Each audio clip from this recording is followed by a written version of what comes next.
In a world beset by turmoil, where legends were forged and heroes were born, there lived a rugged man, a living testament to the brutality of battle. Long black hair cascaded down his scar-covered visage. The marks on his face bore witness to his indomitable spirit and illustrious military prowess. His pale eyes, once vibrant and piercing, had been robbed of their clarity in the heat of combat, leaving him to rely on a faithful companion, the magnificent white dog with flowing locks, who guided him through the treacherous paths of his odyssey. Driven by an insatiable thirst for knowledge, this intrepid wanderer embarked on a lifelong quest, transcending the boundaries of lands and seas in his relentless pursuit of the elusive answer to the enigma that had plagued mankind since time immemorable, the meaning of life.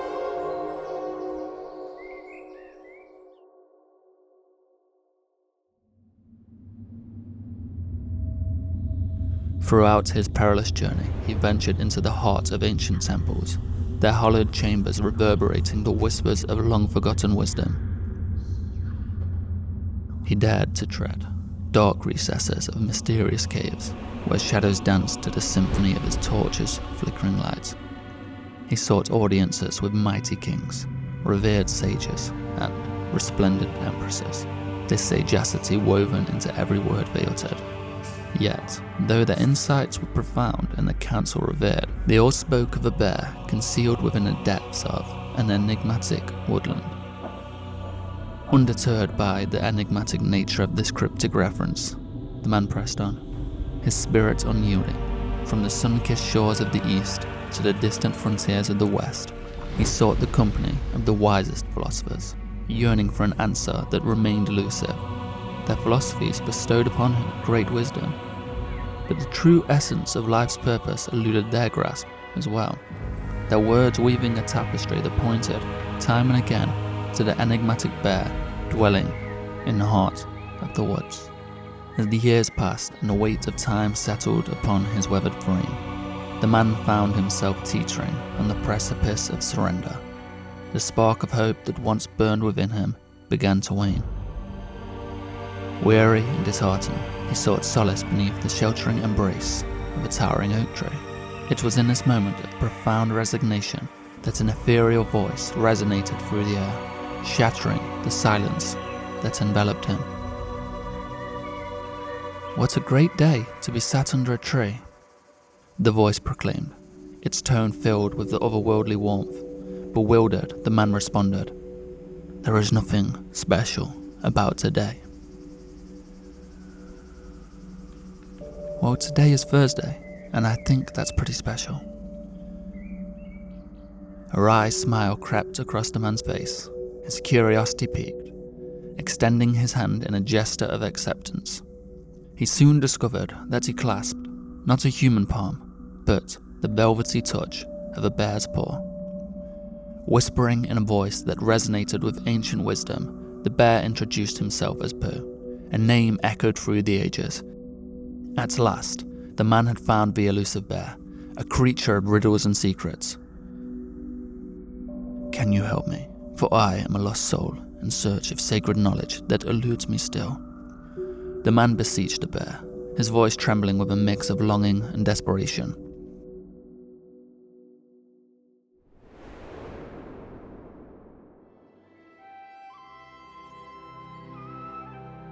Pooh.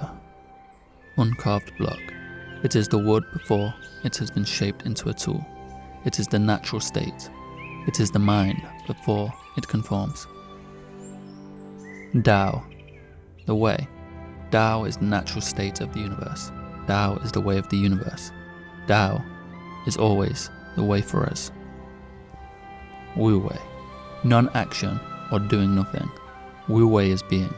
Wu Wei is walking in the woods with no direction or goal, just being. No focus on the past or intention towards the future. No desire. Pooh replied, "I am going on a walk. Come with me if you'd like." The man replied, "Where are we going?" "Nowhere. Or somewhere. Just walking," replied Pooh. A walk with no destination or reason. What was the point, thought the man. After a while of walking, the man broke silence. Where are we going? Why are we walking? We are going for a walk, replied Pooh. The man returned to his silence until Pooh stopped walking. Where are we? We are at the lake, replied Pooh. There is a fisherman on a small red boat. Let's say hello. Pooh led the way. The traveller was already frustrated, wondering where his answer was to his question. Pooh waved over the fisherman and they began to speak. Wonderful day to lay down on your boat in the sun, said Pooh. The man replied, a lovely day. I caught 2 fish and now I'm going to float on a lake all day. The traveller spoke up. Why relax? You could catch so much more. I have caught enough fish for today. Why don't you catch more? What would I do with them? Sell them and make more money so you can buy another boat. You could even pay someone to catch fish for you. Then you'd be rich. What would I do then? You'd be rich. You could sit back and enjoy life. What do you think I'm doing right now? The trio left the man to float along the lake. What is this bear teaching me? He doesn't seem so wise. Bear, where are we going? We are walking. But where are we walking? What is the point? We are just walking, replied Pooh. But where are we going to? Beware the destination addiction, responded Pooh. The man went silent and followed the bear. The man's trusted companion followed Pooh throughout the forest. The floor was moss covered and the trees of all shapes and sizes, some twisted, some straight, some with broad leaves and some with no leaves, some trees standing tall and some withering away. There was a dark cloud in the distance. What will the weather be like today? Uttered the man. The kind of weather I like, replied Pooh. How do you know that? You'll not always get what you like, but you can always like what you get. I'm sure we will have the weather I like. The trio walked beside a small stream through the forest. Suddenly, they heard shouting in the distance, so they went to investigate. They arrived at a clearing in the trees beside the stream. 3 odd men were rambling to each other. Silence broke. Pooh spoke up. My friend is lost. Can you help him? One of the men removed a pipe from his mouth and began to speak with a friendly tone. I am Watts. These men are Tsu and Das. We can give you 3 truths. Make what you want of them. Tsu began to speak. Fill your bowl to the brim and it will spill. Keep sharpening your knife and it will blunt. Chase after money and security and your heart will never unclench. Care about people's approval and you will be their prisoner. Do your work, then step back, the only path to serenity. Now Das, who was perched upon a rock, began to speak. When you go out into the woods and you look at trees, you see all these different trees, and some of them are bent, and some of them are straight, and some of them are evergreens, and some of them are whatever. And you look at the trees, and you allow it. You see why it was this way. You sort of understand that it didn't get enough light, and so it turned that way. And you don't get all emotional about it. You just allow it. You appreciate the tree. The minute you get near humans, you lose all that, and you are constantly saying, you are to this, or I am to this. That judgment mind comes in, and so I practice turning people into trees, which means appreciating them just the way they are. At last, Watts, the man with the pipe and the friendly voice. When a cat falls out of a tree, it lets go of itself. The cat becomes completely relaxed and lands lightly on the ground. But if a cat were about to fall out of a tree and suddenly make up its mind that it didn't want to fall, it would become tense and rigid and will be just like a bag of broken bones upon landing. In the same way, it is the philosophy of the Tao that we are falling off a tree at every moment of our lives. As a matter of fact, the moment we are born, we are kicked off a precipice, and we are falling, and there is nothing that can stop it. So instead of living in a state of chronic tension, and clinging to all sorts of things that are actually falling with us, because the whole world is impermanent, be like a cat. The trio left and carried on walking up the stream. "Wise men," Pooh said. "You are wise," uttered the man. "How are you so wise? How are you so happy? How are you so relaxed?" "I am just me. I am not after anything or trying to be anything. I am just Pooh." "You should try it." The man thought to himself, This bear appears to be an embodiment of philosophy. This reminds me of a lesson I learned once. Backwards law. Yes, I am currently seeking. I am seeking a positive experience, so I will have a negative one. It is my pursuit of these things that leaves me less satisfied. The more I want these things, the more it reinforces the fact I am lacking these things. How does it go? The more attractive I seek to be, the more I notice my imperfections, the more self-conscious I become. Thank you, you are wise. I am not wise. I am Pooh. The man smiled, and they carried on along the stream.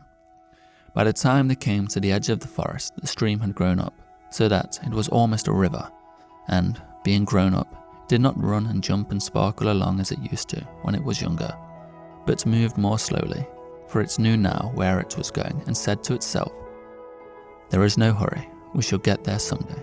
The trio sat down for a rest, the dog happy as always, the man still stressing out about where they were going, and Pooh, well, Pooh was Pooh, and it didn't really matter what they were doing. Pooh seemed peaceful and happy and just being. "Where are we going?" the man repeated. "We are walking," replied Pooh, again for what seemed to be the 1,000th time. "Okay, what way are we going?" "Way?" "Yes, way." To know the way, we go the way. We do the way we do, the things we do. It's all there, in front of you. But if you try too hard to see it, you'll only become confused. I am me, and you are you, as you can see. But when you do, the things that you can do, you'll find the way, and the way will follow you. The trio went on their way. The moist forest air brought clarity to the man's eyes. They traversed through the ethereal tunnels, adorned with verdant moss that carpeted the ancient trees. These majestic sentinels, guardians of the woodland, stood tall, their branches gently swaying in harmony with the whispering breeze. As the trio ventured deeper into the trees, they were greeted by a kaleidoscope of blossom that adorned their path. Flowers of every hue imaginable painted the scene with vibrant strokes, casting a symphony of colours upon the verdant canvas. Amidst the botanical paradise, a noble stag emerged upon a distant hill. Its regal presence commanded the attention of its loyal herd. As they journeyed further, a pristine white bridge materialized before their eyes, gracefully arching over a crystalline river. Sunbeams delicately caressed the ripples on the water's surface, coasting an ethereal dance of light and shadow. Pooh and the loyal canine companion walked ahead, their eyes brimming with delight as they beheld the resplendent sights that unfolded around them. Their hearts mirrored their smile, overflowing with gratitude for the beauty that enveloped their every step. As the day gradually surrendered to the embrace of dusk, casting a golden glow upon the land, the trio ascended towards a breathtaking waterfall. The surrounding forest hushed in reverence, as if holding its breath in anticipation of the spectacle that was about to unfold. Silence descended upon the scene, accompanied only by the gentle whisper of cascading water. Pooh and the dog, their souls enraptured, stood in awe before the ethereal display of nature's majesty. The veil between the mortal and the divine seemed so thin, as they were caught in a moment where time stood still. Yet, amidst the tapestry of enchantment, a discordant note resonated. The man, burdened by the weight of his own existence. Standing at a crossroad of beauty and melancholy, where the grandeur of nature's creation collided with the complexities of human nature, Pooh and the dog, still captivated by the magical realm they had discovered, cast a fleeting glance at the man. Their eyes shimmered with a mixture of curiosity and compassion. The man was thinking to himself, asking questions to himself. Where are we going? What are we doing? What is the point? When will this bear teach me? What is the matter? Asked Pooh. The man said it was nothing. I can see your mind is full. You are full of questions and wants. That is true, thought the man. But your dog, his mind is also full. Why is he so happy and content then? His mind is only full with what we are doing right now. He is with his favorite person on an adventure, and that is enough. You are too complicated. Perhaps this bear is right. Maybe I confuse things too much by looking for answers and attempting to assign meaning to everything. Okay, Pooh, but where are we going? Pooh handed a scrunched up piece of paper. The man opened the paper. It was an old quote by a man named Robert Holden.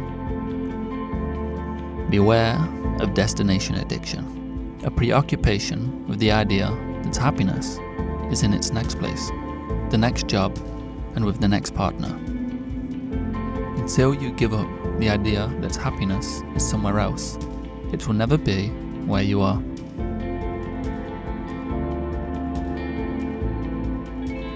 Maybe the bear was right about everything. Perhaps this journey of mine, seeking the answer to life, maybe that is the very thing that stood in the way of my life.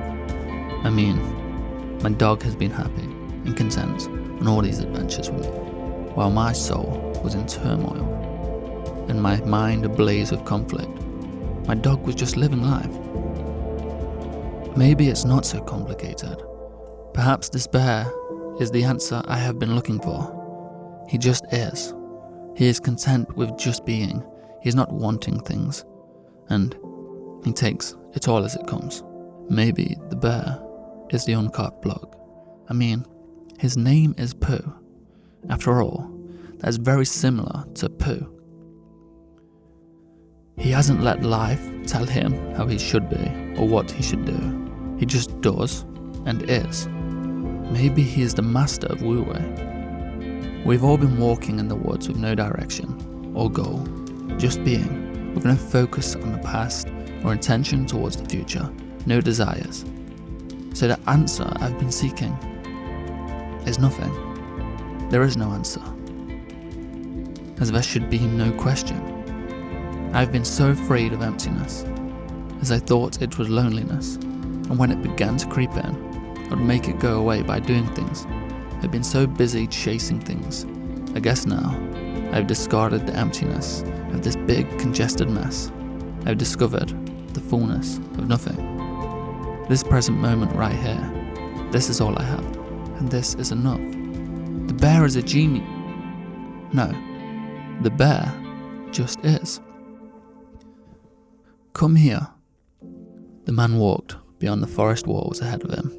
As if painted by the stroke of a master artist, lay a vast field bathed in a mystical glow. At its heart stood a red barn, perched upon a gentle hill, proudly surveying the expanse before it. The night sky, an ethereal canvas adorned with countless shimmering stars, bestowed its celestial blessings upon the enchanted sight. The man's eyes widened in wonder as he gazed upon this solitary beacon amidst the tranquil night, feeling a surge of reverence for the beauty that unfolded before him. Above, the heavens ignited in a symphony of celestial wonders.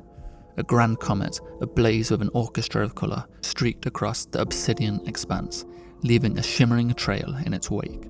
The sheer brilliance in this cosmic spectacle transcended the boundaries of the mortal realm, captivating the senses and igniting the depths of the man's imagination.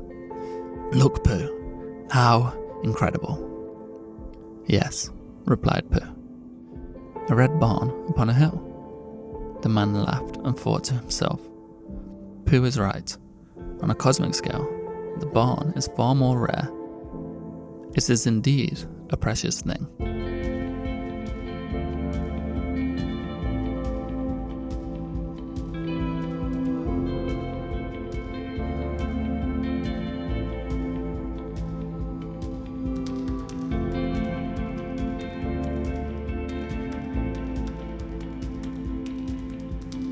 If you want to hear further explanation of these topics and a little bit about why I wrote this short story, then stick around. But for the rest, thank you for watching. I hope these teachings, I hope the story has helped you in some way. Feel free to leave a comment on what you learned from this video or any further teachings you could add to this. And if you want to support what I'm doing, then please consider becoming a YouTube member, subscribing, heading over to my Instagram at TheEverydayStoic or at MulliganBrothers. And this video is sponsored by the Memento Mori life calendar. It is a Stoic teaching or a Stoic principle mainly, and Memento Mori means remember death or remember you are mortal. It's something that has been done throughout history where people would keep a token or a medallion to remind themselves of their own mortality. In the modern age, people use apps, use tattoos, or even like I use a Memento Mori life calendar. Basically, you see there's thousands of squares that represent every day, week of your life, and you fill out the squares with black every week that passes. So every week you fill out one of the squares and it just reminds you of your own mortality. But I would say that this reminder of your own mortality, although it seems morbid and maybe it's not a Taoist teaching, it is a very powerful tool to help you be present, help you live life to the fullest and be grateful for every second you have. And the poster is just a visceral image. It's such a powerful and visceral image of your own mortality. And when you see this every day, it just reminds you of your own mortality, and filling it in helps just keep you grounded. It reminds you that a week's passed, maybe you did a few things wrong, maybe you did a few things right, but it lets you reflect on that week, and then when you go to the next square, it helps you just think, oh, what am I going to do this week? And as Stoic said, say if you have aim, then you won't wander around aimlessly. So you have an aim at the start of the week before you cross it off, and you think, this is what I'm going to do this week, and it just puts you in that present little unmarked square, which is all that life really is. There's no past, there's no future, there's just the present. So that would support the channel if you...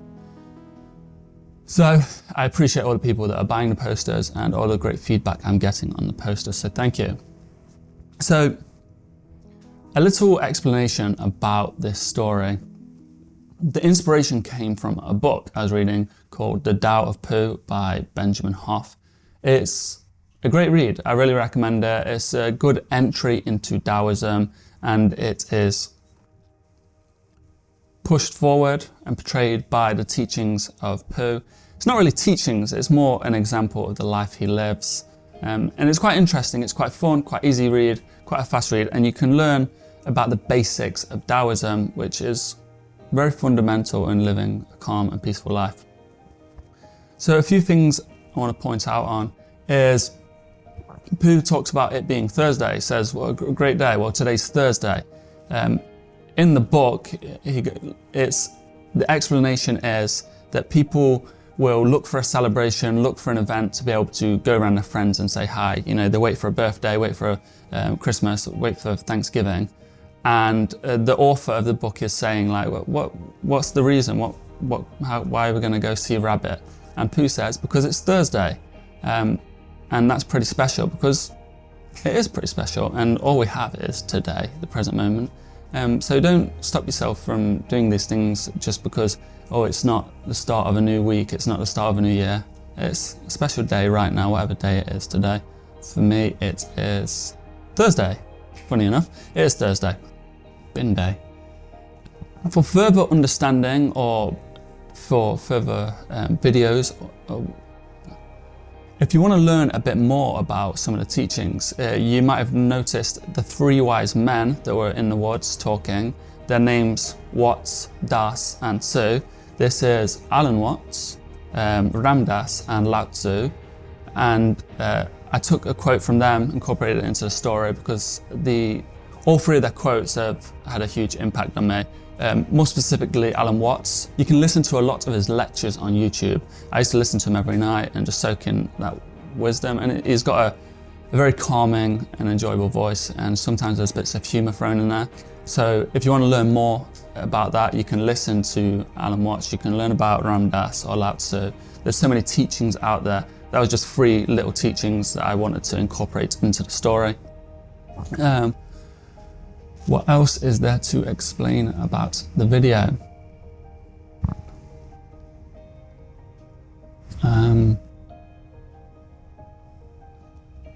Destination addiction.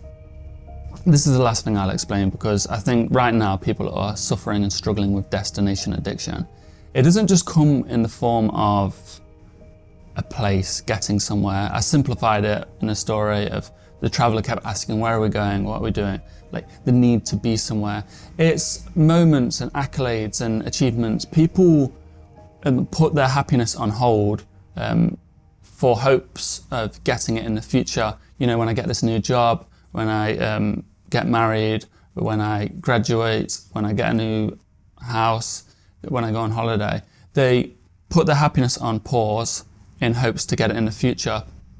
But all that happens when you get stuck in a cycle of destination addiction, you put your happiness, all these feelings on hold, and then you're filled with more feelings of anxiety and greed, want, desire. So you have these feelings, and then you arrive in the future. So you've had these feelings for years, you arrive in the future that you're trying to get to. Remember, you've had these feelings in the present. You get to the future to achieve this thing. So you get your new job, and you get that little burst of happiness that comes with a new job. But remember, when you're in the future, it becomes the present, and you've lived a life of want, desire, greed, anxiety, expecting the future. So when you get to that new present, the future, you're still left with these feelings, because the feelings don't just go away. If you make the habit of having these feelings in the present, having this feeling of desire for the future in the present, then when you get to the future and you're in that present, you'll still have a desire for the future. These feelings don't just go away. You have to develop new habits. So that's one thing I wanted to explain about destination addiction.